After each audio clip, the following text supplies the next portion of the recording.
प्रश्न 2। उत्तर व्यवहारवादी क्रांति पर संक्षिप्त लेख लिखिए। अथवा उत्तर व्यवहारवाद व्यवहारवाद का खंडन नहीं वरन उसका परिशुद्धीकरण है। आप कथन से सहमत हैं अथवा असहमत? अपने उत्तर के समर्थन में तर्क दीजिए।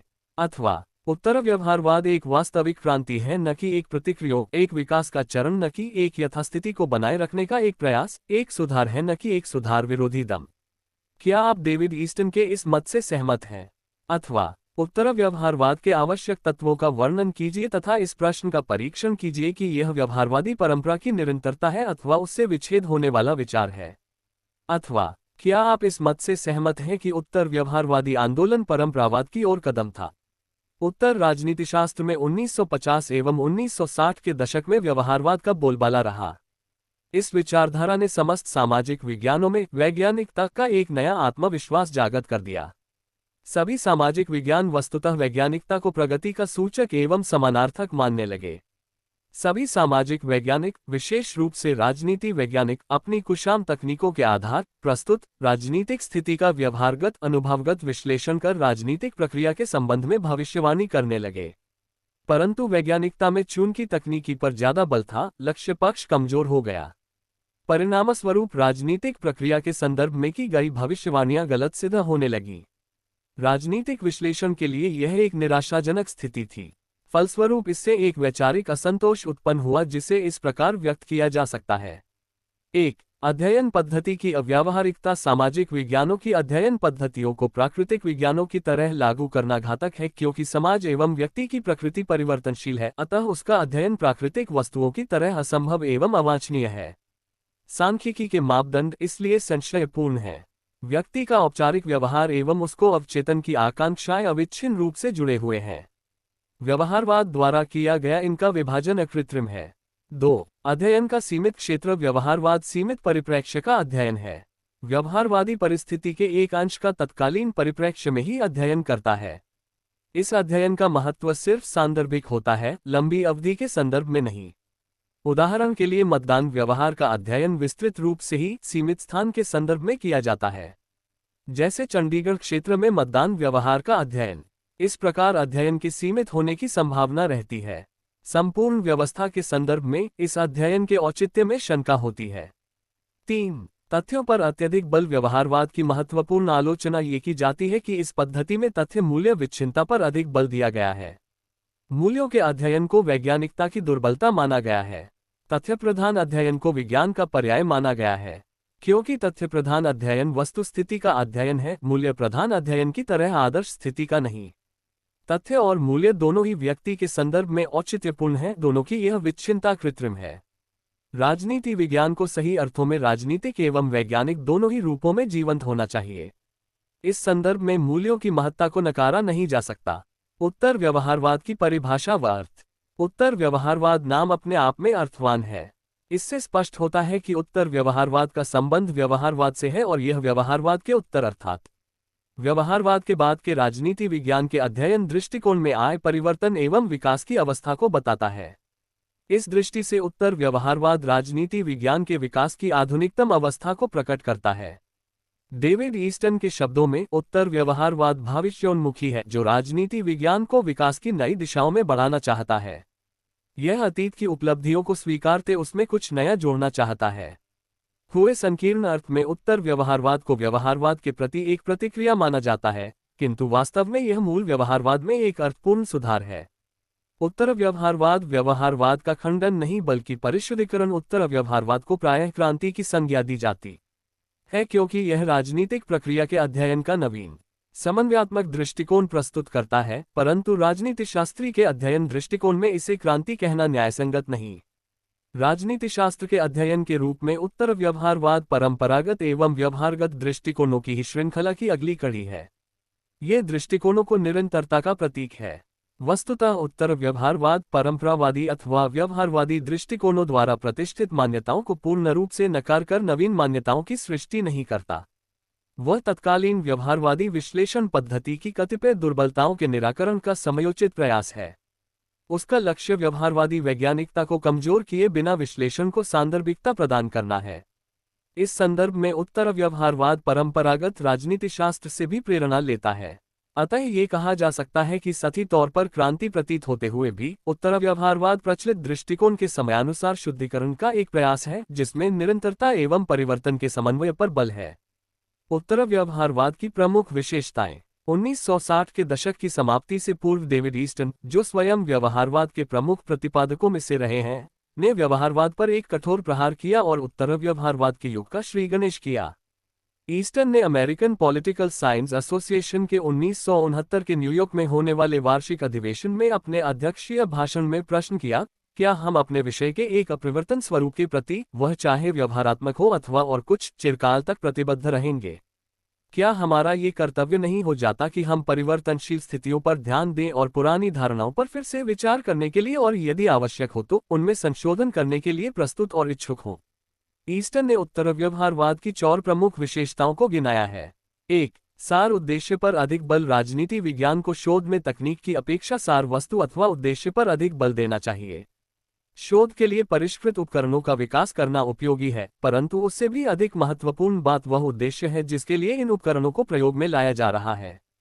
जब एक वैज्ञानिक अनुसंधान समकालीन समस्याओं की दृष्टि से सुसंगत और सारगर्भित नहीं है, तो उस पर लगाया जाने वाला श्रम समय को बर्बाद करने के समान है। व्यवहारवादियों के इस नारे के उत्तर में कि अस्पष्ट होना जितना बुरा था होना उतना नहीं, उत्तर व्यवहारवादियों ने एक विपरीत नारा उठाया कि अप्रासंगिक सुनिश्चित से अस्पष्ट होना कम बुरा है।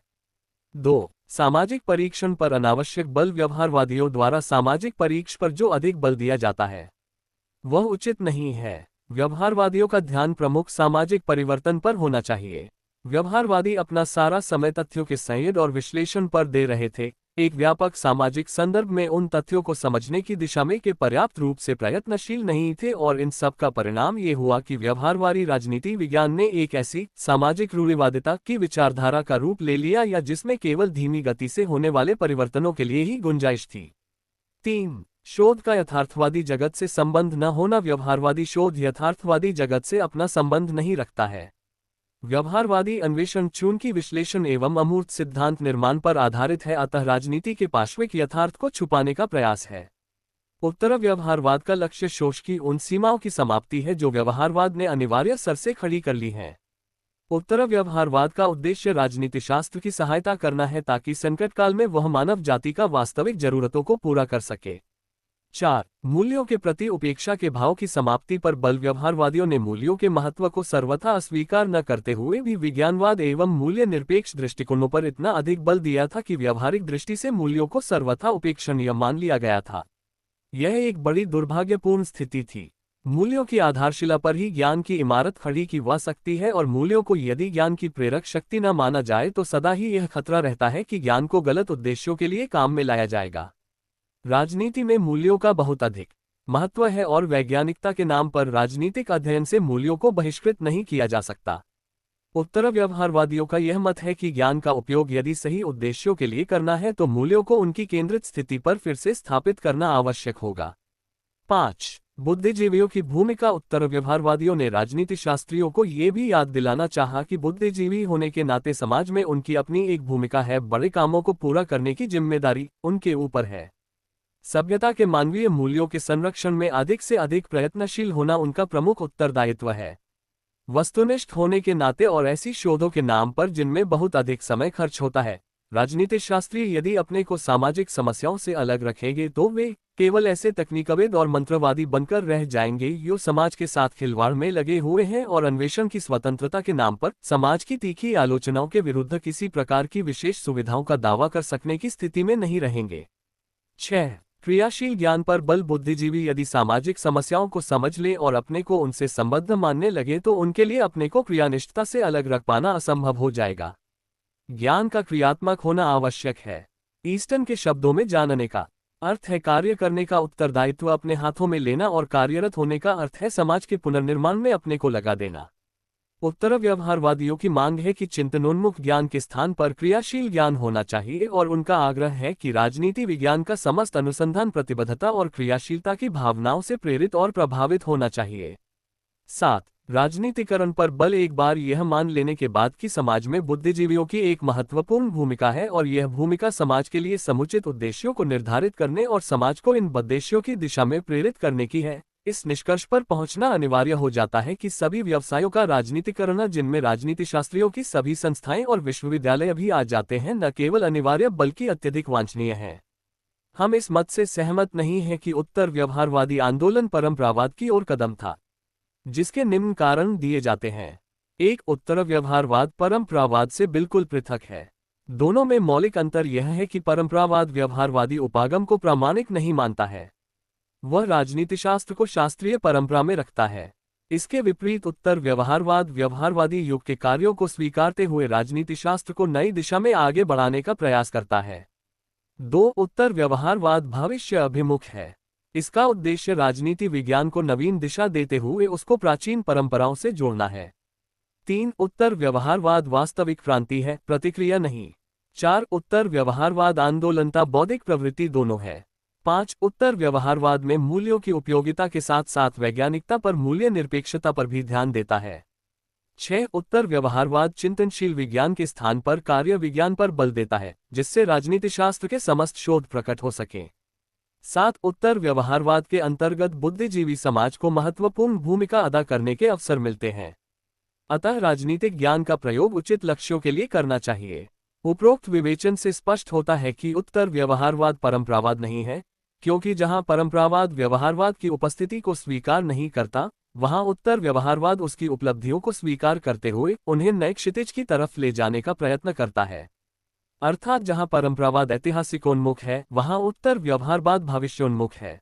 यह एक आंदोलन तथा बौद्धिक प्रवृत्ति दोनों ही है। इस आंदोलन अथवा नई क्रांति का एक ही उद्देश्य था, वर्तमान राजनीतिक अध्ययन की दिशा के प्रति गहरा असंतोष। इसका नारा है संगति एवं कार्य, अर्थात राजनीति विज्ञान के शोध और अध्ययन का वर्तमान समस्याओं के साथ अपनी सार्थकता होना और उसके प्रति कार्यशील होना। इस प्रकार डेविड ईस्टन ने व्यवहारवाद की वास्तविकता को उत्तर व्यवहारवादी क्रांति कहा है।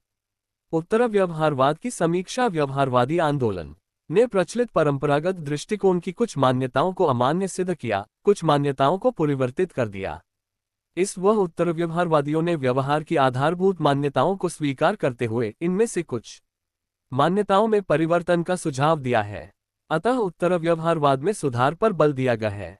वस्तुतः उत्तर व्यवहारवादियों की मुख्य मांग यह है कि शोध महत्वपूर्ण सामाजिक समस्याओं के साथ संबंधित होना चाहिए। राजनीतिशास्त्री का ये कर्तव्य है कि वह समकालीन समस्याओं के समाधान के लिए समुचित विकल्प प्रस्तुत करे। उसका उद्देश्य स्थायित्व का निश्चय करना मात्र नहीं होना चाहिए। राजनीतिशास्त्री का कार्य समाधानों का सुझाव देने के अलावा सभी है कि वे अभिसिप्त सामाजिक परिवर्तन को लाने के आंदोलन का क्रियाशील नेतृत्व जाने हाथ में लें। यदि समाज का वर्तमान संकट गंभीर सामाजिक संघर्षों का परिणाम है, तो यह आवश्यक हो जाता है कि उन संघर्षों को दूर करने का प्रयत्न किया जाए और एक नई व्यवस्था के निर्माण में अपना योगदान दिया जाना चाहिए।